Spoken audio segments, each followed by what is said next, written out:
Eh, Halo Pak Asep, apa kabar?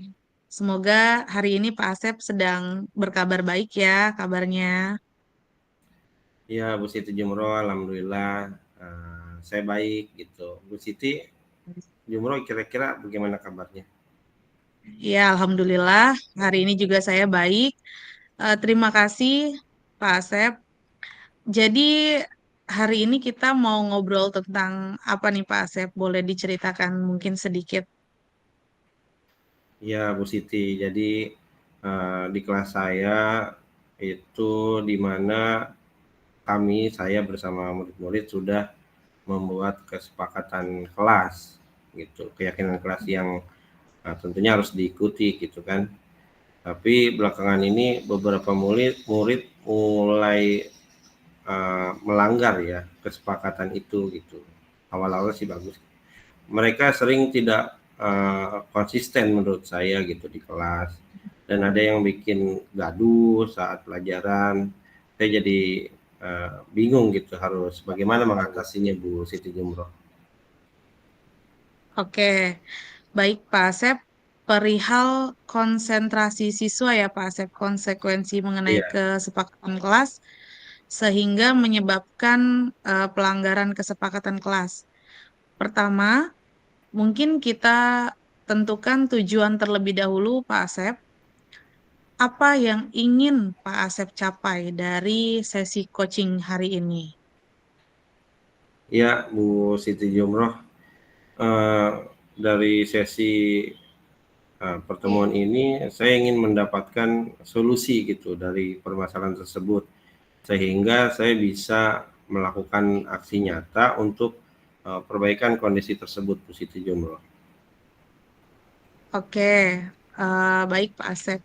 Dengan kondisi kelas yang tidak kondusif, tentu kegiatan belajar menjadi tidak maksimal ya. Kalau menurut pengamatan Pak Asep sendiri, kira-kira kenapa sih mereka bisa melanggar kesepakatan kelas? Iya, Bu Siti Jumroh. Jadi kalau saya perhatikan gitu ya, banyak gitu murid yang kayaknya punya masalah di luar kelas gitu yang bikin mereka susah gitu fokus dan mengikuti aturan gitu. Beberapa dari mereka juga sering terlihat gelisah gitu atau enggak konsisten pada saat di kelas. Jadi saya nih agak curiga yang menyebabkan murid kurang memperhatikan kesepakatan kelas yang sudah dibuat gitu, di situ Jumur. Ya. Jadi Jadi banyak murid yang terlihat gelisah atau tidak konsen pada saat di kelas ya. Mungkin nggak ada faktor di dalam kelas yang mempengaruhi mereka, Pak Asep? eh, saya curiga mungkin ada faktor dalam metode pengajaran saya ya, Bu Siti Jumroh ya, atau lingkungan kelas yang membuat mereka itu tidak nyaman, Bu, gitu. Menarik nih. Coba kita eksplorasi lebih lanjut faktor-faktor di dalam kelas yang mungkin mempengaruhi konsentrasi dan kenyamanan mereka. Misalnya, apakah ada aspek tertentu dalam metode pengajaran atau lingkungan kelas yang menurut Pak Asep perlu diperhatikan? Mungkin ya, Bu Siti, mungkin saya perlu memperhatikan cara saya mengajar juga ya. Kadang saya merasa nih metode saya mungkin terlalu membosankan atau kurang interaktif gitu. Saya juga perlu melihat apakah lingkungan kelas sudah cukup kondusif, seperti penataan tempat duduk atau suasana kelas, sehingga murid dapat fokus dan konsentrasi terhadap pembelajaran yang sedang berlangsung gitu, Bu Siti Jumroh. Oke, melalui pembelajaran yang tidak membosankan, serta kondisi kelas yang nyaman dan kondusif ya Pak Asep ya, betul ya? Iya, betul, Bu Siti Jumroh. Dengan metode pembelajaran yang tidak membosankan serta kelas yang nyaman dan kondusif, mungkin siswa bisa lebih fokus gitu dan tertib terhadap kesepakatan kelas yang sudah kami buat gitu. Kalau menurut Pak Asep sendiri, pembelajaran yang tidak membosankan itu seperti apa? Iya, jadi eh, mungkin pembelajaran yang diselingi dengan games atau kuis interaktif gitu ya, mungkin Bu Siti ya. Ya, itu mungkin salah satunya ya. Ada lagi tidak kondisi pembelajaran yang menyenangkan dan tidak membosankan. Coba menurut Pak Asep.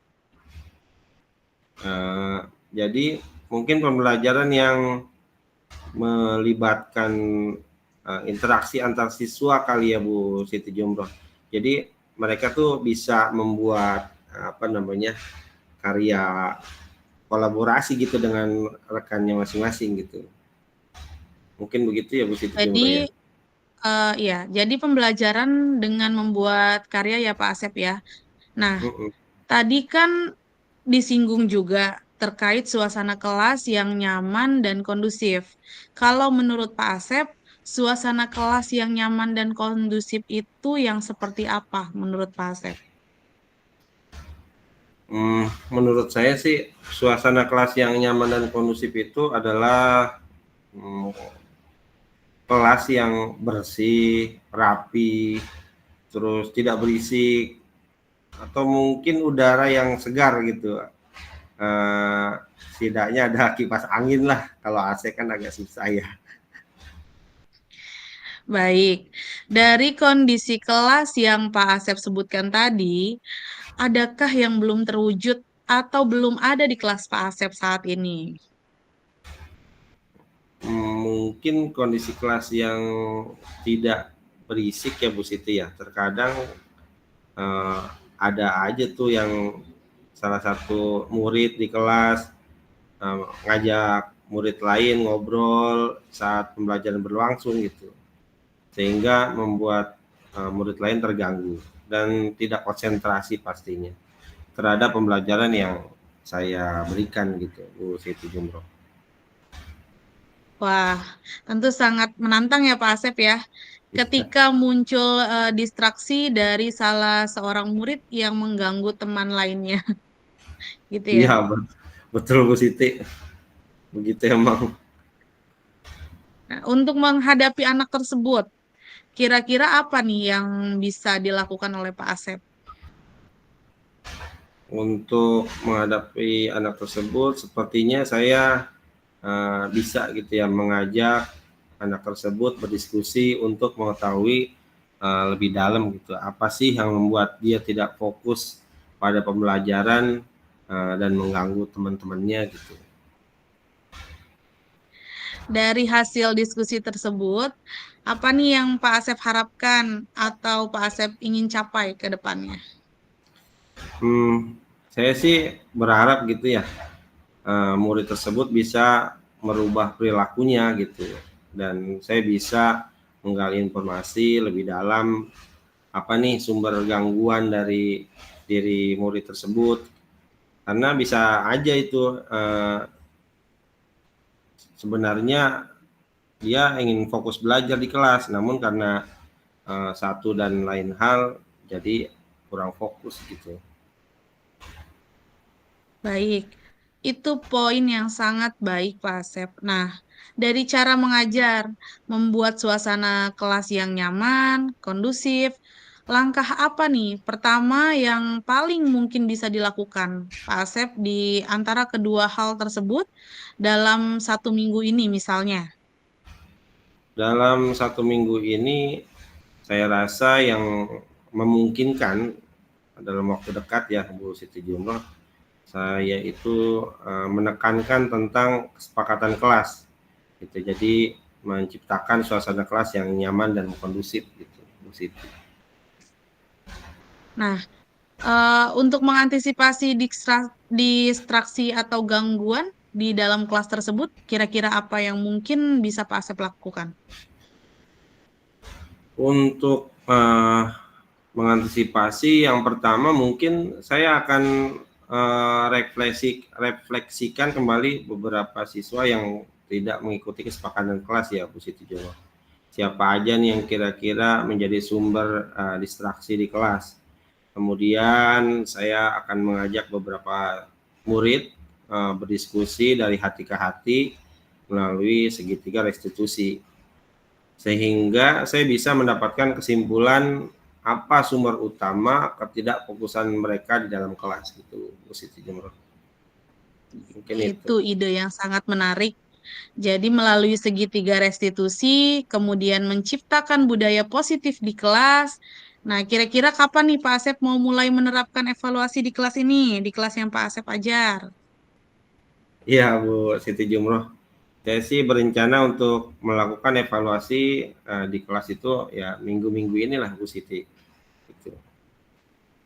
Oke, wah, saya jadi ikut penasaran nih ya Pak Asep, karena saya juga memiliki beberapa siswa yang menjadi sumber distraksi di kelas. Sebelum kita akhiri sesi kita ini, apa nih yang sudah Pak Asep dapatkan dari hasil coaching kita hari ini? Ya, tentu Bu Siti Jumroh. Saya merasa mendapatkan banyak wawasan baru tentang bagaimana menentukan solusi dari masalah yang sedang saya hadapi, mengidentifikasi dan mengerucut kepada masalah ini. Gitu. Saya sekarang sudah siap dengan rencana yang akan saya lakukan di kelas di minggu-minggu ini. Gitu. Itu sangat baik ya Pak Asep ya. Saya senang mendengar bahwa obrolan kita bermanfaat untuk Pak Asep. Saya juga penasaran dengan perubahan siswa terkait kesepakatan kelas. Apakah setelah membuat suasana kelas yang menyenangkan, siswa lebih konsentrasi, sehingga mungkin dapat menjalankan kesepakatan kelas dengan baik, ya Pak Asep. Iya, tentu Bu Siti Jumroh. Saya juga penasaran nih bagaimana nanti umpan balik dari murid-murid gitu. Oke, baik. Kalau begitu mungkin sesi kali ini kita tutup ya, Pak Asep. Kita akhiri.